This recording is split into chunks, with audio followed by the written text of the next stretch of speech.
Look, I just wanted to finish out with my solution as your next mayor of London. And let me make this clear. 146 days from now, I plan to move into City Hall and be your next mayor of London. And again, I'm going to stop talking about all these problems and I am going to get solutions now. I'm going to take action now. You are going to be shocked by what we do. We are going to build houses. We are going to get the city back to work. We're going to make this place safe. We're going to build our communities in months, not in years with broken promises and lies. And so we're super excited. But the only way I'm going to be able to get there is with your help. The only way.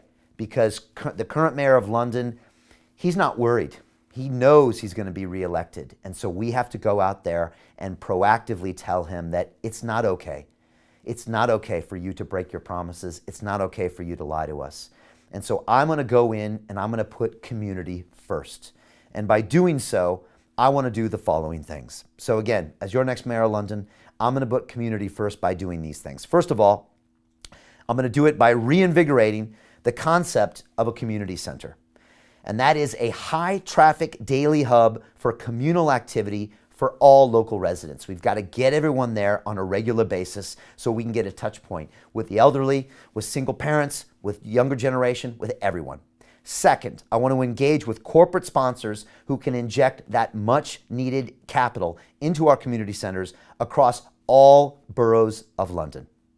Next, I want to provide job training and placement services for teenagers, adults, and the elderly to retrain workers in a constantly evolving economy. This is so important and no one talks about it. Next, I want to offer childcare and youth activities for all age ranges that engage creativity, curiosity, and passion of our younger generation. Next, I want to promote art and culture with regular performances and showcase the local talent, especially our younger generation. So important to engage with them in this way. Jamal Edwards knew this. I know this too. I want to educate everyone on the latest technology, from hardware to computer coding to web design to digital services. We've got to get everyone up to speed with technology. It's a great way to engage with our younger generation. Next, I want to provide housing support for all local residents. Next, I want to actively encourage daily movement for community members of all ages. And that means I want to include a range of options from yoga to walking to running to dancing, to martial arts, plyometrics, more, boxing, everything we talked about with David Hay and those incredible clubs. Next, I want to show the practical benefits of cooking and proper nutrition.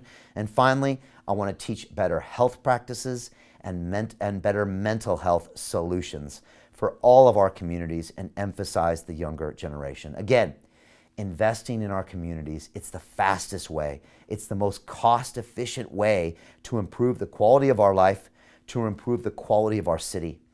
And only by investing in our communities are we ever going to have a chance to improve our crime rates, to improve our employment rates, and to improve our mental health. Again, Community First is one of my many policies I have, which include getting London back to work, putting housing first, making London safe again, investing in our education, putting our health first, our families first. I have a detailed set of policies that are all located on my website, brianformayor.london.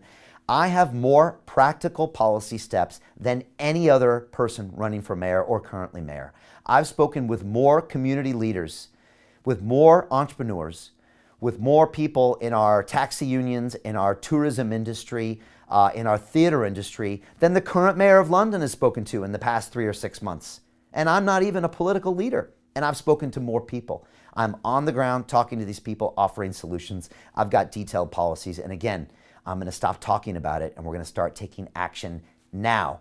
In 2021, you will see me take action across all of these pieces, and I'm super excited to do it.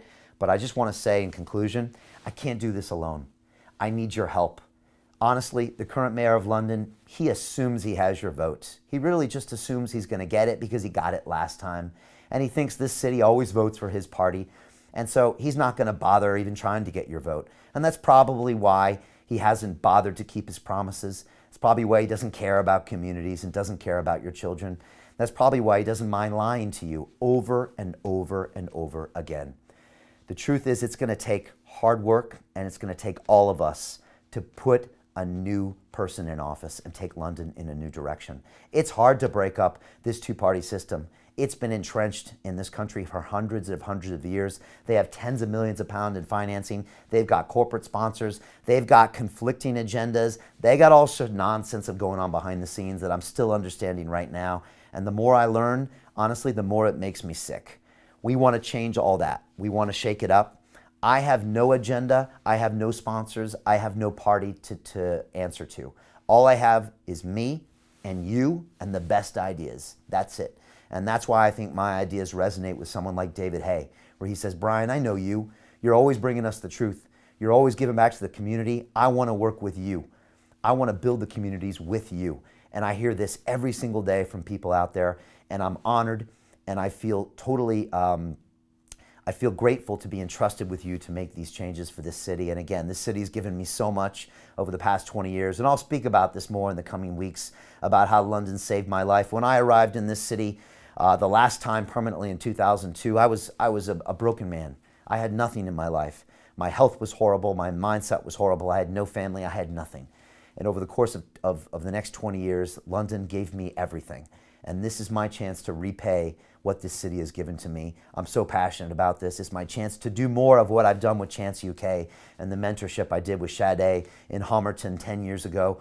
And again, watching this video this week made me so emotional. It made me so emotional. What it told me was this, is that it showed me that somewhere deep down inside, my heart has always been in the right place. You know, the fact that Brian in 2010 would go out of his way to spend time with this young boy, even though he was a banker, and even though he didn't know this, and even though no one told him that giving back was the way to really feel fulfilled in life, I still did it. So it was just happy to know that I'm the same guy. I'm just more knowledgeable now. And now I know that the true success in life is how much you give back to others.